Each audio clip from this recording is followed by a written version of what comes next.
Are we on? Nobody signaled us. Thanks for watching our show. They caught us completely off guard. Luckily, there was no swearing. There was a lot of unintelligent statements. Thank you for watching Pittsburgh Sportsline. I want special thanks for Julia at the pizza shop. Ryan was making pizza. She's just going to watch our show, she said. And she said, I'll take a picture because I wanted to get Ryan in action making our pizza. That'll be for another show. But thanks for offering to take our photo. And I was going to let her use my new camera, so we appreciate that. You can watch us Comcast 7, as everybody in Bethel Park knows. I was at Community Day. I'll talk about that in a little bit. And it was just a great crowd there and a lot of feedback about our show. All good, as far as I know. That's what they told me. Anyhow, Verizon 32, all the way from Nemacolin to Cranberry, Wexford, and everywhere in between. So thanks for watching us there. I got to announce that we hit, this is the largest number, 282 pounds is going to cross the screen. And not quickly. You know what? There's a lunar eclipse on the 27th and 28th. We just had a Pittsburgh Sportsline eclipse. And I'm trying to give them time to sit down. But we hit a brand new high. Facebook likes 4,837. So Jim Audet, that's our new record. Thank you very much, everybody. We appreciate the likes. And keep contacting Smoke and Jim about all the likes there. And I don't know what they're doing. Is money trading hands there? You guys betting on baseball? No, Nice. we wouldn't do that. All right, this is a family show, as That's everybody right. knows. So those are some of the things out there. And I'm Al Levine, the talking machine. We got Chip the Prophet Hayner, Smoke and Jim Frazier. Zach Brenner just come in from somewhere out in Plumbingville, and he made it into the show. So the whole crew is here. Too bad the Tiger can't take a photo when the whole crew's not said anything rude to one another or interrupted. Give us a few minutes. Okay. Speaking of that, anybody that's new watching our show, we start with what's on your mind. And I'm going to do that right now. I'm going to ask, hey, Zach Brenner, what's on your mind? Can you get the camera on him or cut his mic? He's here. Whoa, I was waiting for the camera to come. I know show business. Well, you know what? Real men, wait, on real the men feed. wear pink. They were just saying, we got the light on him. He got a tan that's 10 times darker than it is in real life. People don't recognize me. They think I'm truly Smoking Jim's brother from another mother. Don't worry, folks. In about 2.5 months, this will disappear, and Smoking Jim doesn't even mention me anymore. But Zach Brenner, can we get that camera? What's on your mind? Well, folks, there he is. What's really on my mind tonight, folks, is that for all the viewers that actually pay attention and watch the show, and for everybody that also listens to the local media, whether it's on 93.7 The Fan, 105.9 with Madden, or 106.3 now with another sister ESPN station on the air, if you actually take the time to listen to what people say, if you watched the show last Tuesday night, you heard it right here, folks, about what was going to happen this Sunday at Heinz Field. I told you that defense had all the makings of a team that can improve week to week. We know what we're getting with the offense. D'Angelo Williams was big time on Sunday. I hope they continue to feed him the rock when Le'Veon Bell comes back this week. But like I said, for the folks that actually listen to the show, it was stated right here, live on the air, that the Steelers' defense was going to improve. Now, hey, like I said, even Rex Ryan said King Kong would have a hard time covering Gronk. Well, King Kong isn't even a real character or a real person. Actual football players will cover Gronk. But like I said, the scheme with Butler is improving. I knew it would. I knew it had to take time. Even Bud Dupree is starting to blossom now. And I tell you what, I want to give a shout out to somebody who I've been really critical of that really played a great game. And I watched it live on Sunday. And that's number 50, Ryan Shazier. I tell you what, that kid, man, played an awesome ball game on Sunday. So I tell you what, just continue to watch out for that defense to improve. And that's all we really needed here in Pittsburgh, folks, was that defense to improve. And I got one last thing that's on my mind tonight, folks. And since we're in a pennant race, and we got a young guy. Don't waste your time. We'll talk about that. Could you zoom in here, Tiger? Could you zoom in here, Tiger? Like that. Could you zoom in here? Go Buccos. Andy Van Slyke. Go Buccos. Actually, that's Bob Walk. Is that right? Go Buccos. Smoking Jim is our non-resident baseball non-expert. So thanks again, striking out Smoking Jim. And Bob Walk was a great pitcher at his time, and He's on the TV as an announcer. Enjoyed listening to his comments there. Thanks, Zach Brenner. I hope we got some stuff left for a Steelers segment. We'll see what happens. All right, Smoking Jim Frazier, what's on your mind? Thanks, Al Levine, the talking machine. And if you want the green, you got to see Levine. Old high school option quarterback days back to you. Can we verify that? Because I never heard Do we have any anybody. footage? Do we have any footage? Any film, as the coaches say. Any film out there? Beer option. But Yeah, but what about you? Can't distract the audience. They still want to know your age. But what's Oh, up- did I say that out loud? Go ahead. what's What's on on my- your mind? what's on my mind is I humbly announced that got a call this week from NBC Channel 11 and Program Championship Chase picked me up full time. So very, very honored for that. Thank you very much. I watched the show.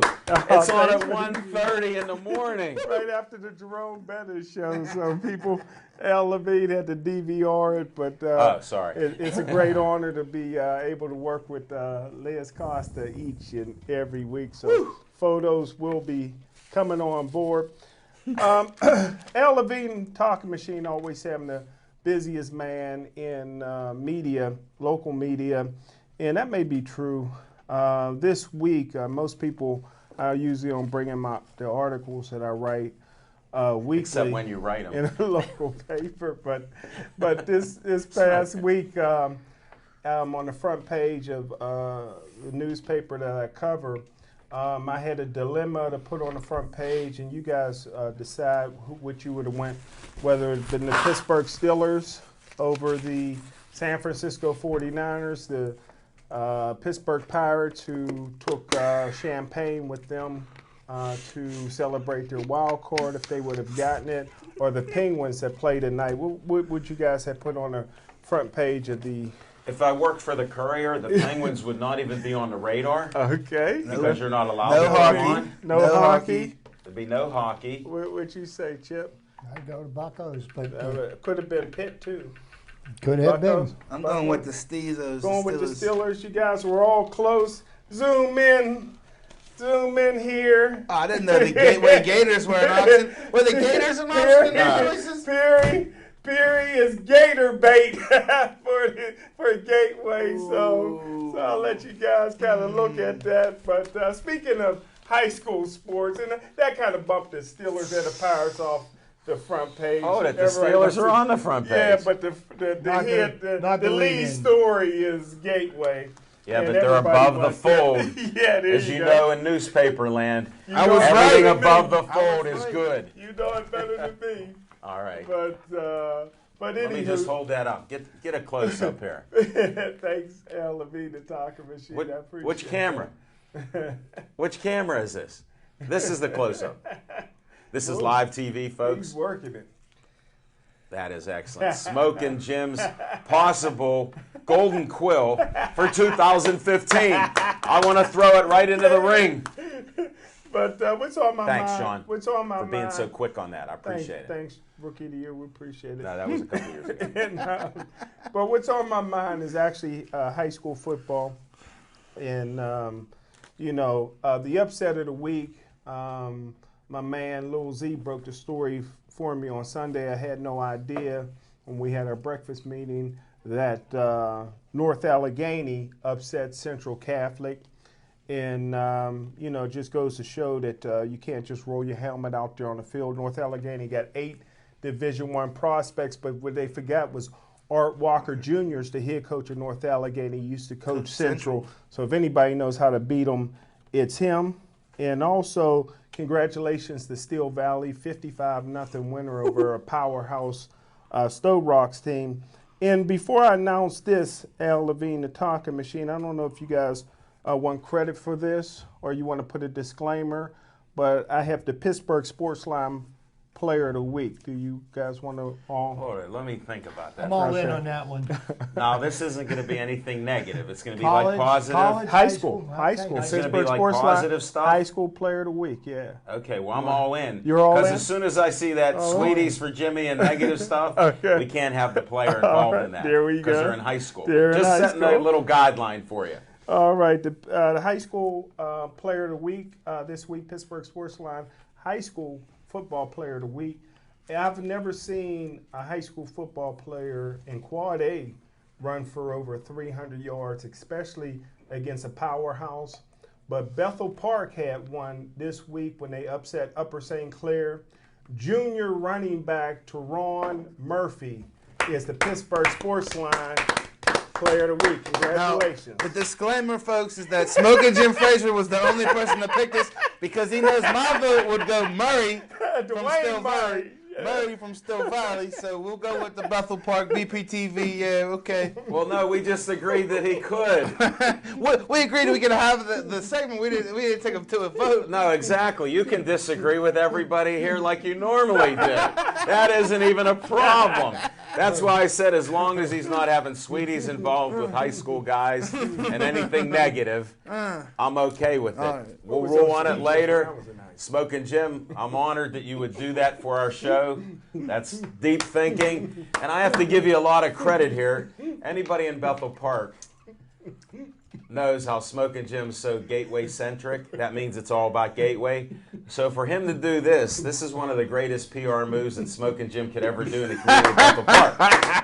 And that's not a disclaimer. That's a fact. All right, let's go to what's on your mind, Chip? Thank you, Alan. And Zach, before you wear out your right hand, patting yourself on the back, congratulating the Steelers defense. After the performance they had against the Patriots, there was nowhere for them to go but up. But that just leads to my other point that parity is alive and well in the NFL. But what's really on my mind is one of our, actually the three major local college football programs.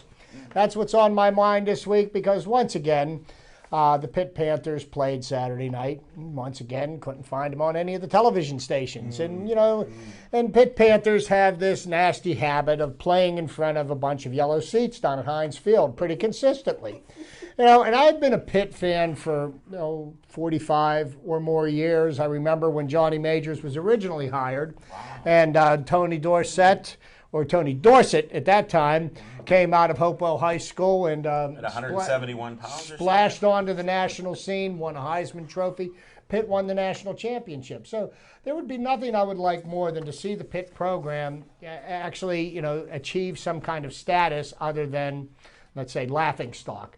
2-1. No, so just follow me here.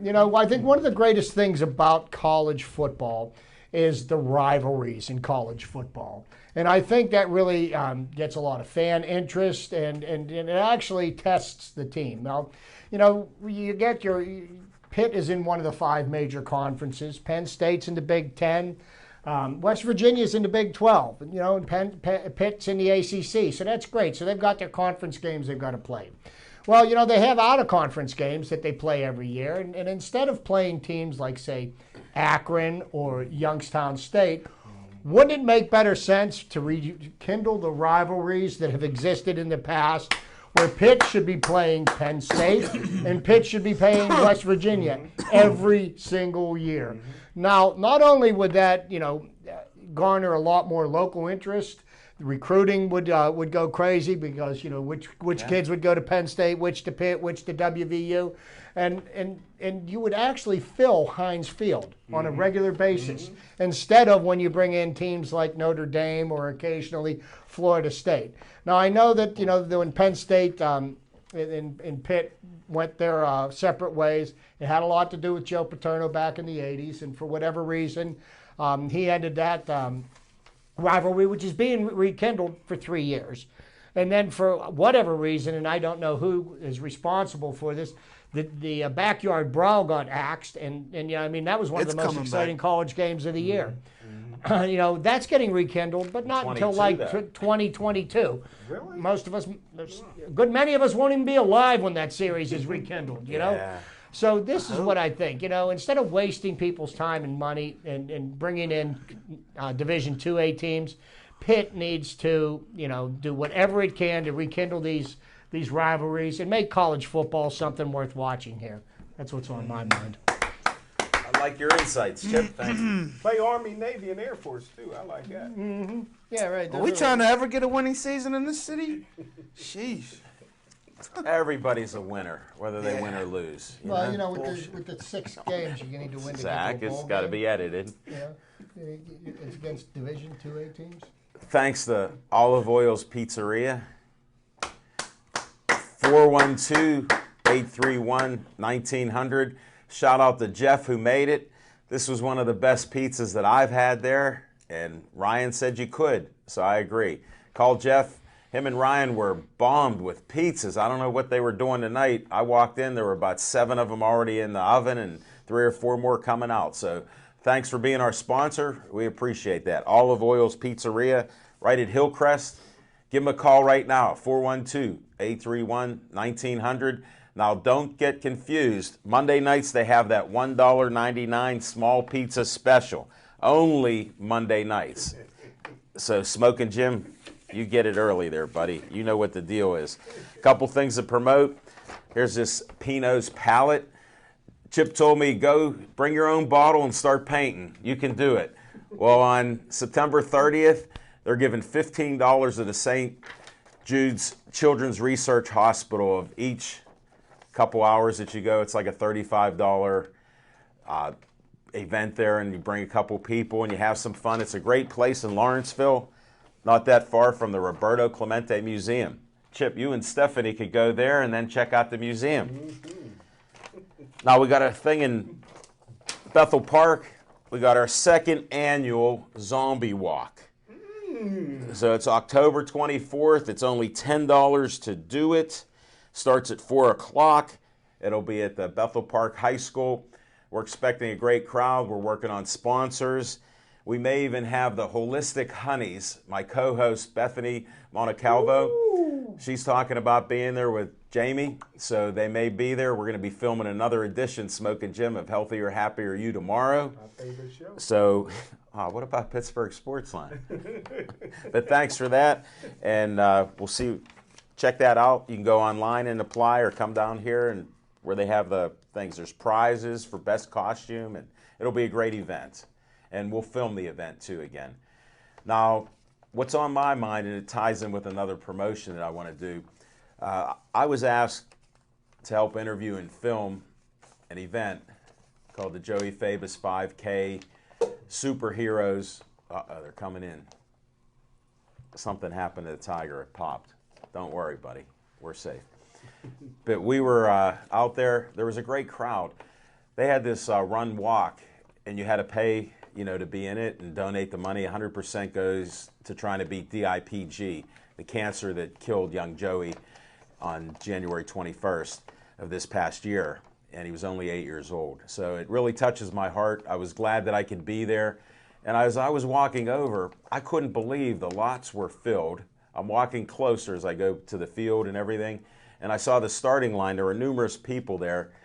And I heard that there were over, I don't know who's messaging me, but this smartphone, I can't shut it off, but we're not paying attention to it. So if you're messaging me, even in the control room, send a message to the Tiger. I'm on a roll here. So the event was over 800 people signed up from all over the area, which was just awesome. So I thought that was a great thing. And there had to be at least 1,200 people in attendance there. It was a great day. And we were asked to film again, and I want to show this, John the Tiger, on, what is that, on the October 23rd. It's a Friday at the Crown Plaza. You might want to go to this event. They're going to have everything from, I didn't really look it over, so I better. Thanks, John. I didn't get to study. Where's the Crown Plaza? It's right here in Bethel Park. It's a huge hotel right across from South Hills Village. I'll show it to you, or you can find it on GPS there. $10 cover charge is all it is. 50/50s, Chinese raffle, cash bar. You can dress up and everything. It'll be a lot of fun. They're estimating a couple thousand people there, so it'll just be a great event to help get more funding for this Joey Fabus, Cancer Foundation. It's just a great thing. And we're going to try to film that, and we'll be there throughout the night. So maybe you can get an interview. And it's 18 and over. This is an adult event, 18 and over. And if you're 21 and over, I heard they might have some alcohol, so you can have a fun night. Then one more thing, since what's on my mind is more about promotions. I just heard about one of our guests, Dr. Lonnie Smith, that his performance was just unbelievable. And I didn't only hear it from Smokin' Jim, but he had a cane on our show, and I heard it was an instrument. It wasn't for him to get around. So luckily Batman left the building, so he can't verify any of that. So thanks for all the announcements, and thanks Bethel Park for letting us do this show. We're now at 202 right now, so we're going to get into the segment part of it. Smokin' Jim Frazier. Can we hear some fiction and fact from Smokin' Jim's Almanac? Thanks, Al Levine, the talking machine. I may get in with you on that October 23rd. I'll let you know. I want to get on that Chinese raffle as well. Unless You got to be there. Unless you see the bat signal. Oh, that late breaking news. 1-0 Penguins. Woo! Seems like Chris Letang Nice. scored that from Good to have Hornquist him and back. Malkin. 2-1 Pens. I love me some Penguins. I'm glad. Lada just scored. And Colby Armstrong is now on the broadcast team. He Really? was an ex-Penguin who you don't know, Smokin' Jim. I So, like Colby Armstrong. Yeah, he's got his jersey. He's wearing it underneath all that other gear. Nice Pittsburgh Sportsline hat, Smokin' Jim. All right, will you tell us fiction and fact from Smokin' Jim's Almanac? Hey, one of my old college coaches, well, he's not old, but legendary Coach Jeff Petrucci used to always say that football players aren't born. They're made between January and August. And what's on my mind is a young man that I didn't think that not too many people thought very much of when he was coming along. His dad was a legendary player for Alderdice, and his older brother was a superstar, and he wasn't much. He went to a high school near Monroeville, and Penn Hills? Penn Hills. and coming out of high school, he was only a 3-star athlete, and he only had 2 college football offers. Toledo and late the University of Pittsburgh came through, but there's nobody that will outwork this young man. When I watched him in high school, I thought maybe, matter of fact, he's Zach Brenner size, basically about 6 foot, 285 pounds right now. And when he was in high school, I thought he was maybe a Division II offensive guard. He was great on defense too, but nothing like his brother. His brother was a defensive back. His brother was just a Troy Polamalu type player in high school, and he went to Pitt, and I tell you what, nobody outworked him. His name is Aaron Donald. His work ethic is probably up there with James Harrison, Rocky Blyer, and Antonio Brown as maybe the 4 hardest working guys in the history of Western Pennsylvania. He went to the Combines, and he was the strongest guy at the Combines at 35 reps with 225 pounds. Wow. He ran the 40 in 4.6. Last year, he was NFL Rookie of the Year, and he won more awards than any other defensive player in college football history. And my hat goes off to a guy who outworked everybody. And a young man told me one time from West Allegheny High School, who's the starting safety right now, white guy, for Wisconsin University. And he told me, he says, when, let me get it right. Let me get the quote right, because it meant so much to me. He says, hard work beats talent when talent don't work hard. And Aaron Donald is living proof of that. So, and that's the fiction and fact from Smokin' Jim's Almanac. And that's Aaron Caputo. Donald. That's Caputo. Caputo, yeah, that's it, my man. Yeah, Caputo. And I want to tell you something out. He's outworking everybody in the NFL. Remember that Yes, game? he is. Remember that game with Shell. Shell and Caputo? They were going back and forth yes, running. sir. One was a sophomore, one was a junior. I talked to Caputo after that game. He told me that. Thanks, Smokin' Good Jim. job. And Thanks. Don't anybody watch previous film on anything from Penn Hills, guys, especially with the name of Donald, even though he's very good friends with his dad. Great guy. I look back on some of that film. unbelievable. The turnaround is just unbelievable. Good call On you, though. No, Donald, on you. oh, man, I was on the bandwagon when I saw him play a couple times. Yeah. I was there from the beginning, and I never got off of that bandwagon. Yeah, you sure Who did did. the That's Steelers true. play this week?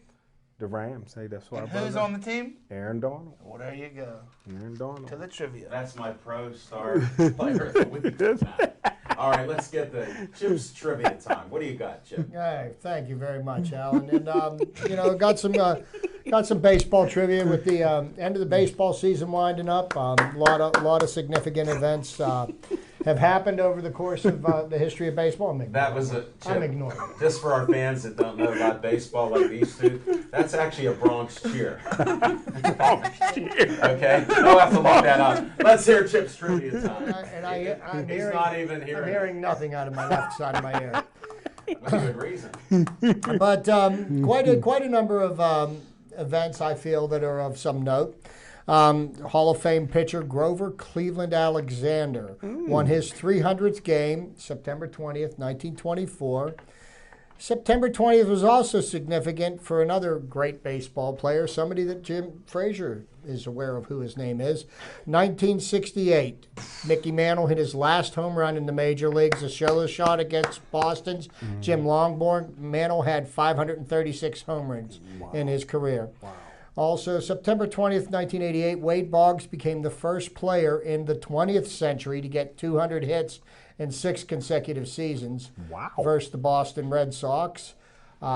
And I believe that record may have been surpassed by Ichiro Suzuki in the 21st century, Yes. which we are currently in. I just wanted to clarify that for Jim, because, math wasn't one of his requirements at Gateway. And it doesn't matter in life either. We have those discussions. Also, anyhow. back on September the 6th, I had mentioned that Cal Ripken broke the Iron Horses Ironman streak when he played in his 2,131st game. Well, the Ironman streak finally came to an end on September 20th, 1998. Cal Ripken took himself out of the starting lineup and did not play for the Baltimore Orioles, lost to the New York Yankees, ending his consecutive game streak at 2,632 games after nearly 16 years without missing a game. It's incredible. Ripken said he decided the time was right to end the streak, which began on May 30th, 1982. Once again, another baseball record that will never be broken. Never. Let's see here. 1984. 1984 was a significant year for the Detroit Tigers. The Detroit Tigers happened to win the World Series that year. But they also accomplished a feat that was only accomplished 3 other times prior to that.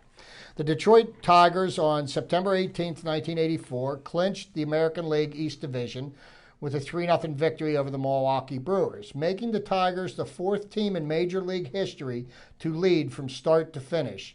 The other 3 teams were the 1923 New York Giants, the 1927 New York Yankees, and the 1955 Brooklyn Dodgers. Now, I know the Yankees and the Dodgers and the Tigers all won the World Series. I would have to check, but I wouldn't be too far of a stretch to say that the Giants won the World Series that year either. How about the 2015 Cardinals? They got a shot.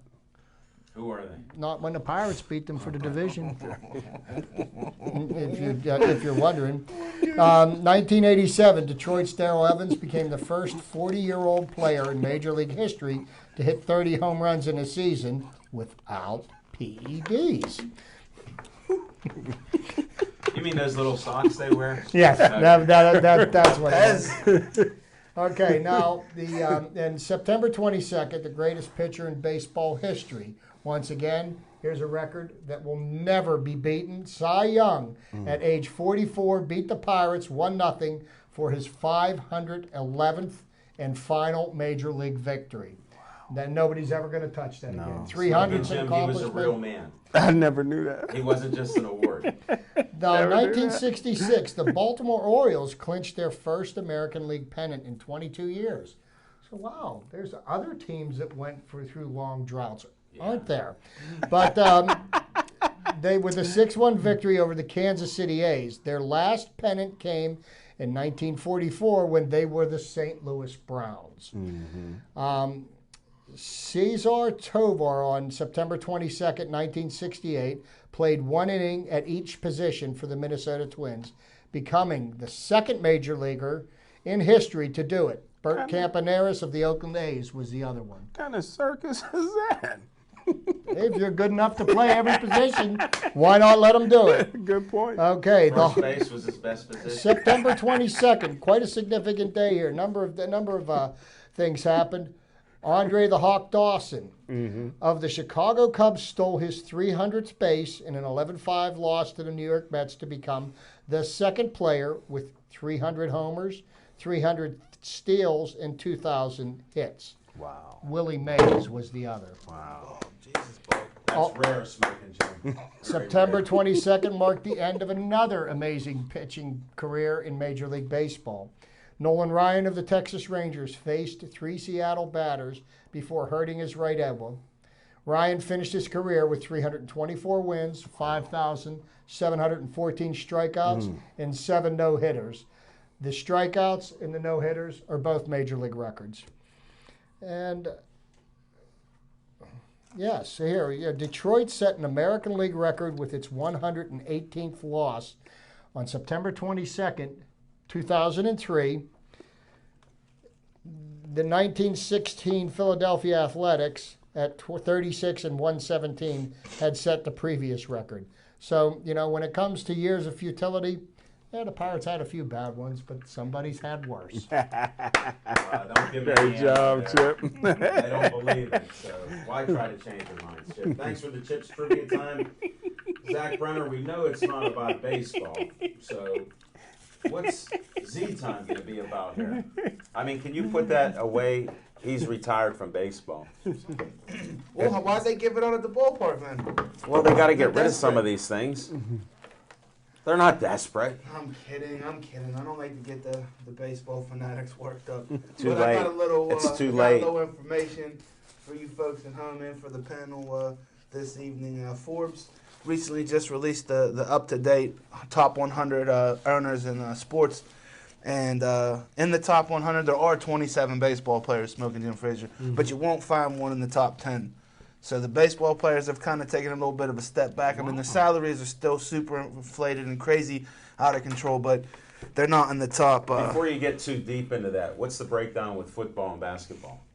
Between football and basketball? No, how many, as compared to baseball? Do they have as many or less? 18 football players crack the top 100, but there's not a football player in the top 10. So no baseball, Okay. no football in the top 10. But for a sport, Smoking Jim Frazier, that is all but dead to everybody who thinks that boxing is kaput. The top 2 out of the top 10 are boxers, folks. Number 1 being the United States-born Floyd Money Mayweather, coming in at $300 million. Wow. Manny Pacquiao coming in at $160 million. Wow. Then we got 2 soccer players, 2 of the best soccer players in the world. Cristiano Ronaldo at 79.6. Lionel Messi at 73.8. A tennis player at number 5, Roger Federer, came in at $67 million. Now to the basketball players. LeBron James, number 6, $64.8. Durant, 7, $54.2. Then we have 2 golfers that you might not think. And I guarantee you're not thinking of this one. Phil Mickelson comes in at number 8 at 50.8. Right behind him, Tiger Woods at number 9, $50.6 million. So even with having a horrible career right now, Tiger Woods is still the number 9th top 100 in the world. And then rounding it out, number 10. His career numbers, you're saying? No. Okay, 1 year. Yeah, 1 year. 1 year. Wow. 1 year. That's even The most better. recent. Kobe Bryant missed almost the whole season. Comes in at number 10 at 49.5. What you will find very disconcerting, and this is what I want to talk about briefly here, is that not a single UFC fighter was listed in the top 100. So what that means is there's no Rousey, there's no McGregor. And I'm going to tell you why. Because you know why Floyd Money Mayweather is the best? I don't care about all that other stuff and all that other crap that people want to drag him down about. I'm talking about from a business standpoint. Money Mayweather promotes himself. He doesn't have to pay Showtime. He doesn't have to pay Golden Boy. He doesn't have to pay anybody. The check comes straight to Floyd Mayweather. In the UFC right now, Dana White has a monopoly where he controls.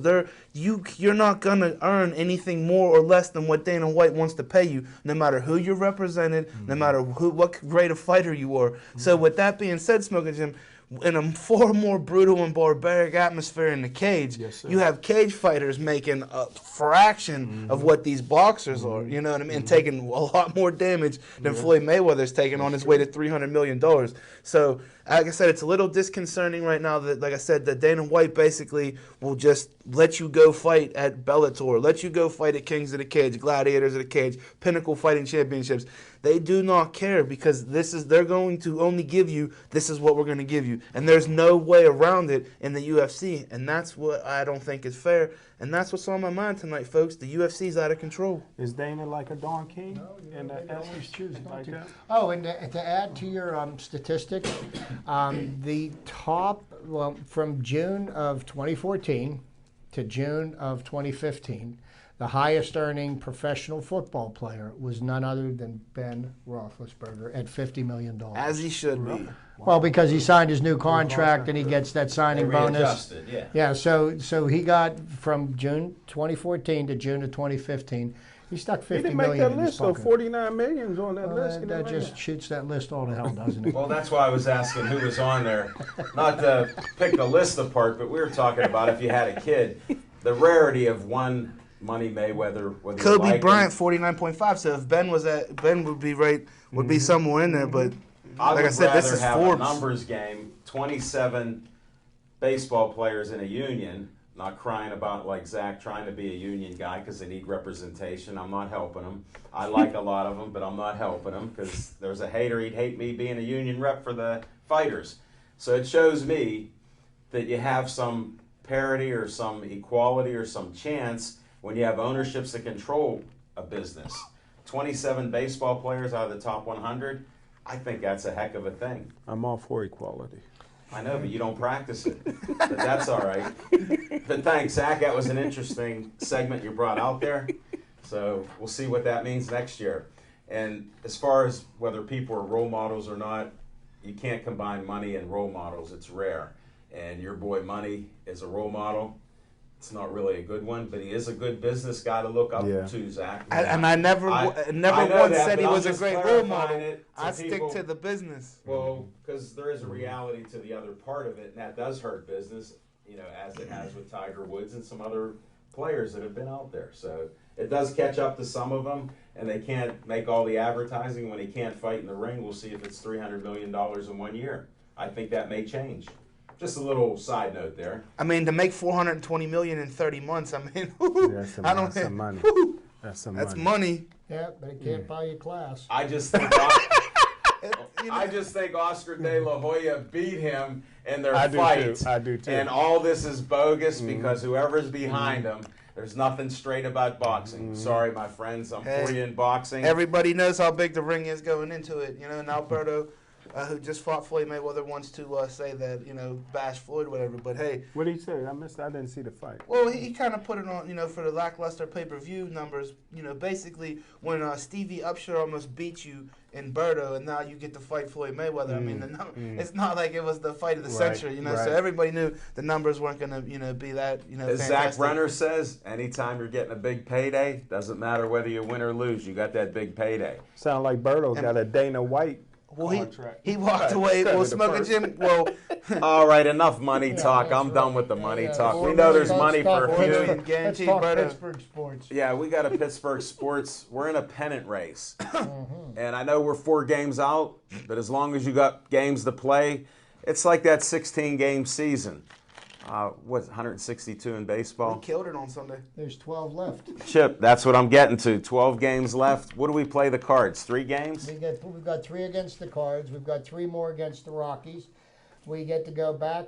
We get to go to Chicago and get a little payback from. They smacked us around pretty good here in Pittsburgh last week, Yes, and they did. the Pirates are on a 3-game winning streak, taking 2 out of 3 from the Dodgers, and they beat around the Colorado Rockies last night.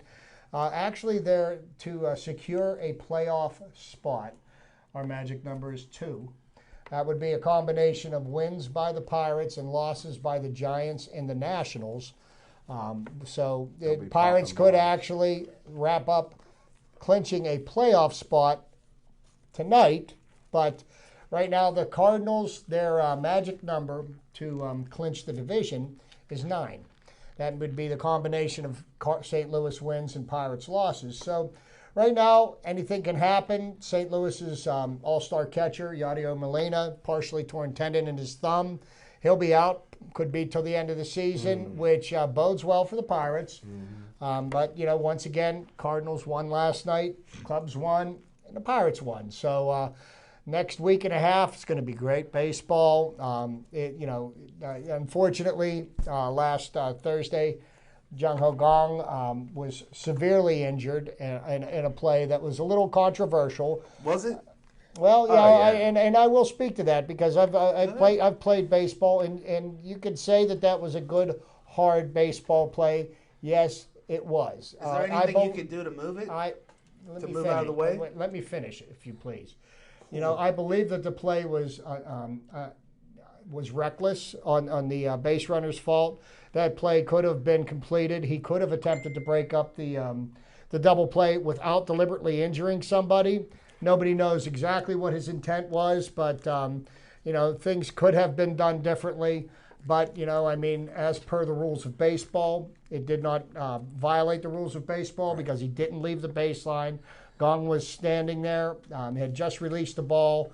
But did it have to happen? The answer to that question is no, but that's the game of baseball. Now, for the fans at home that may not play baseball, you two to the right played baseball. What I was trying to get from you and get out of you, Chip Hayner, was during the While you were interrupting during the me? turn. He didn't during finish the his turn statement. of, While you were interrupting me? we got Because I'm doing the same to 5-minute you. segment on Pirates or whatever, All right. man. Chip talks to And 5 minutes on Pirates, but that's never neither here nor there. And But 2 for the minutes two on the guys that Steelers played tonight. baseball, what could be done to avoid that when you're turning the double play? Could Jung Ho have just pulled out and not got taken out? That was what I just wanted to get to. Sorry.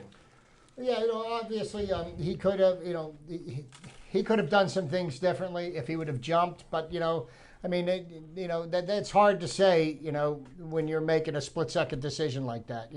Here, Did he have to raise his right leg and hit him in the right knee? No, he didn't.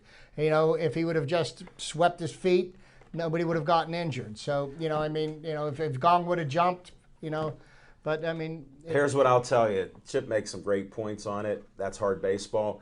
If he were playing for our team and made that move, you guys would have been cheering like the fools on Sunday day that have been out partying too much before the game. You'd have thought it was the greatest play that you ever saw.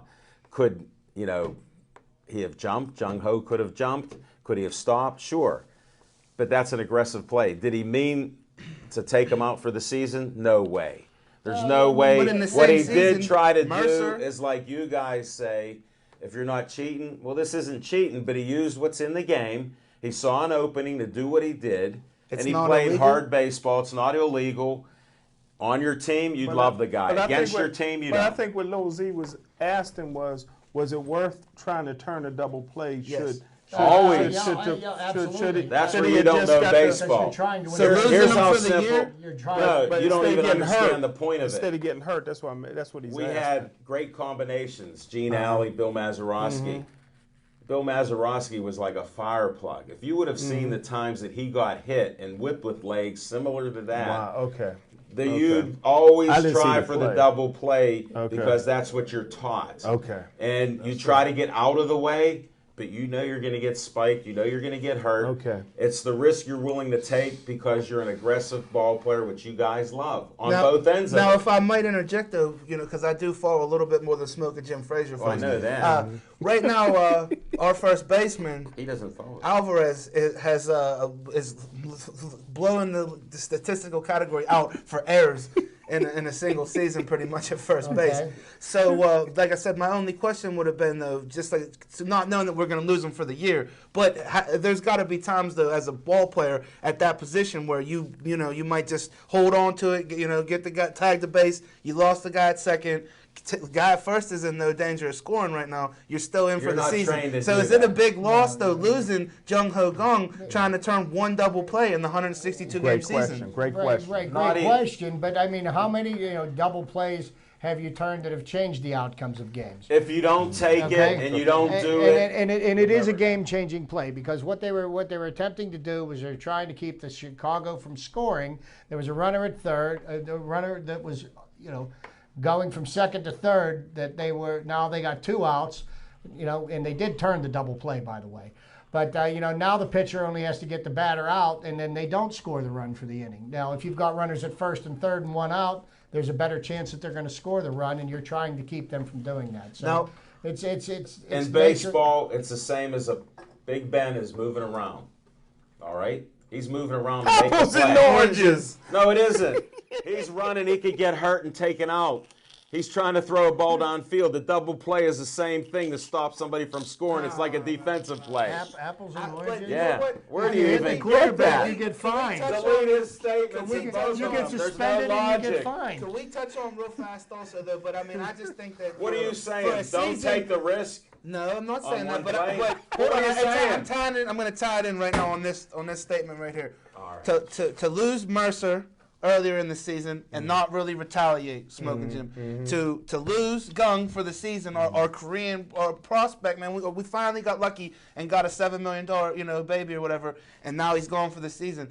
What do you guys on the right say to the Buccos not really like retaliating and going after the guy the next at bat or doing anything? And that's a question. real good question. And you are in the midst of a pennant race. And if you retaliate, somebody's going to get suspended, and then you're going to lose another valuable ball player that could contribute to helping you win games that you need to win coming up. Not worth it. It's not worth it, because not only do you lose one player, you lose 2, or possibly more. Because if there's a bench clearing brawl, then say Andrew McCutcheon gets his hand broke in a scrum, or They Gregory fall down, Polanco twist gets the hurt.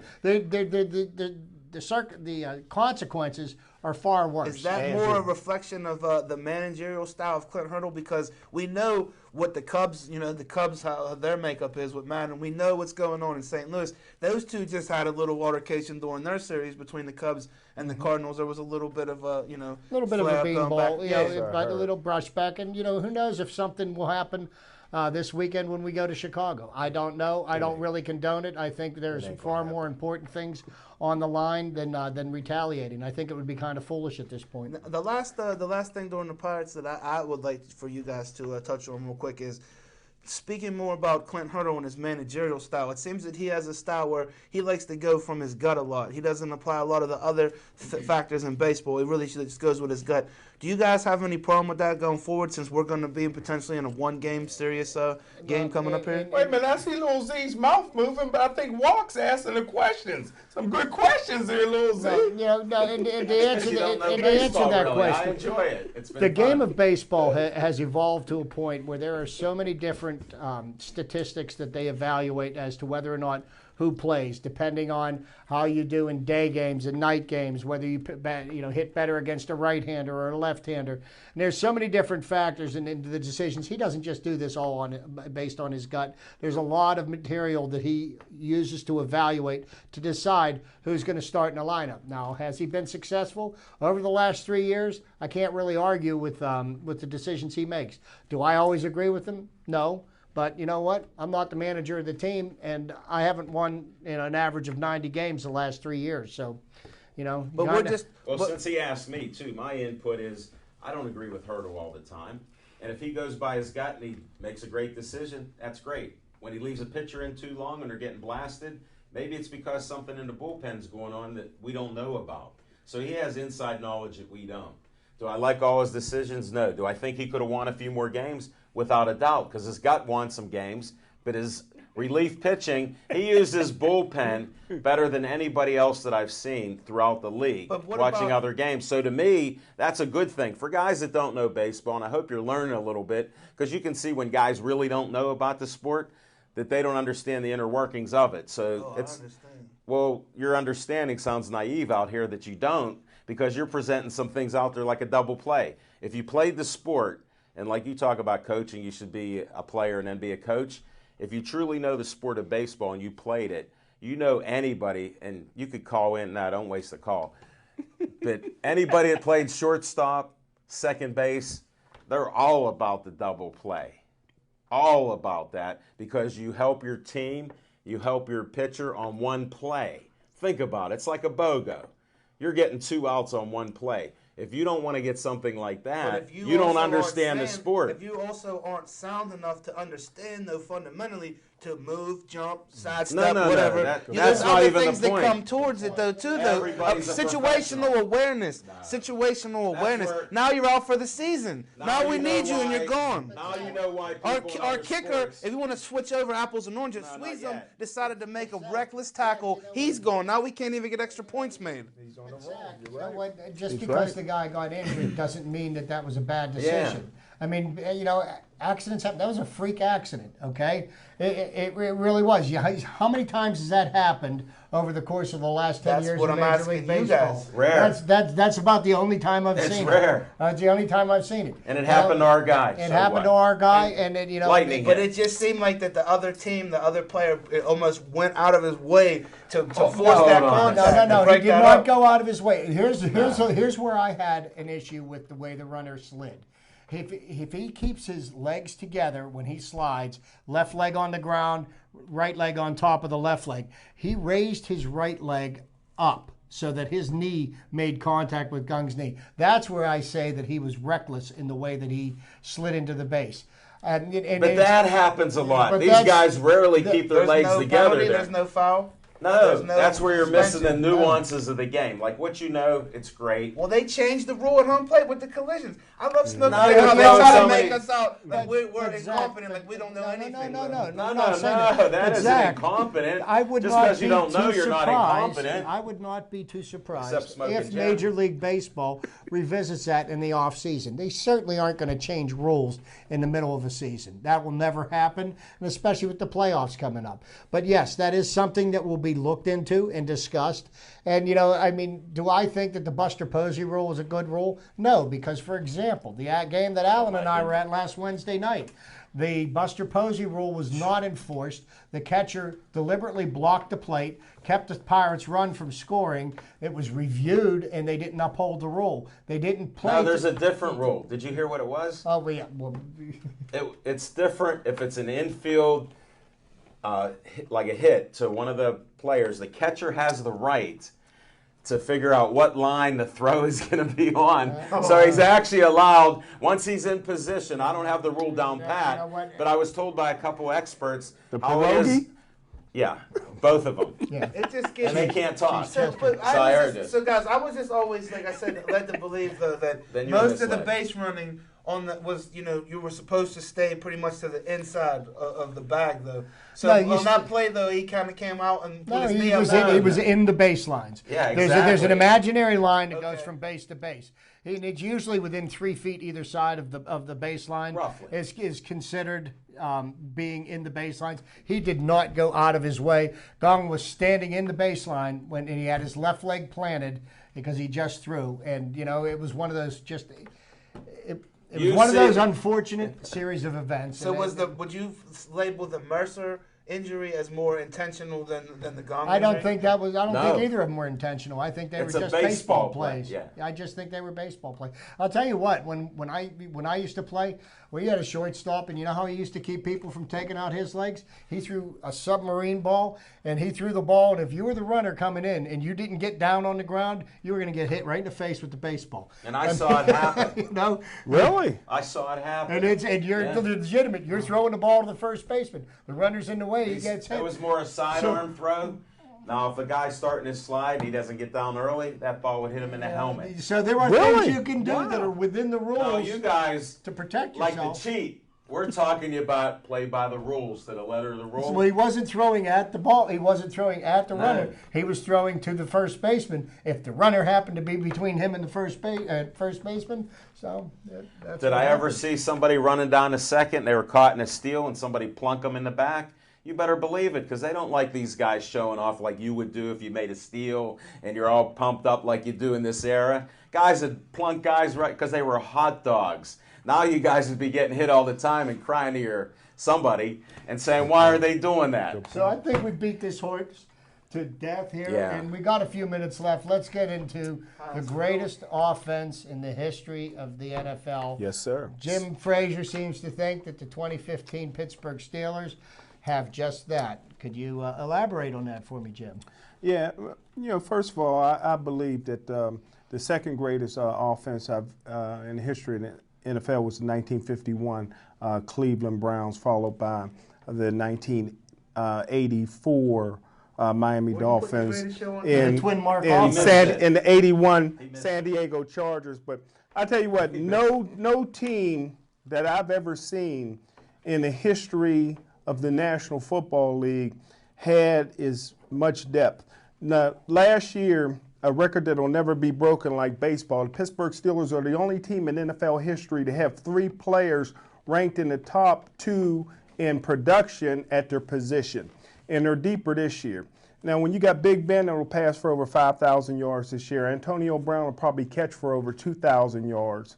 And when you get Le'Veon Bell is so special. He can be a Pro Bowl wide receiver, and he's probably the best running back in the National Football League.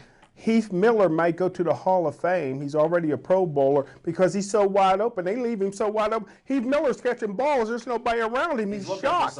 He's looking for somebody to run over. Let me ask you your thoughts about this because, with Le'Veon Bell being out for the first 2 games, D'Angelo Williams seems to have found a fountain of youth. Okay, and he has My had number 1 rated running back when he came out of Memphis. two outstanding games.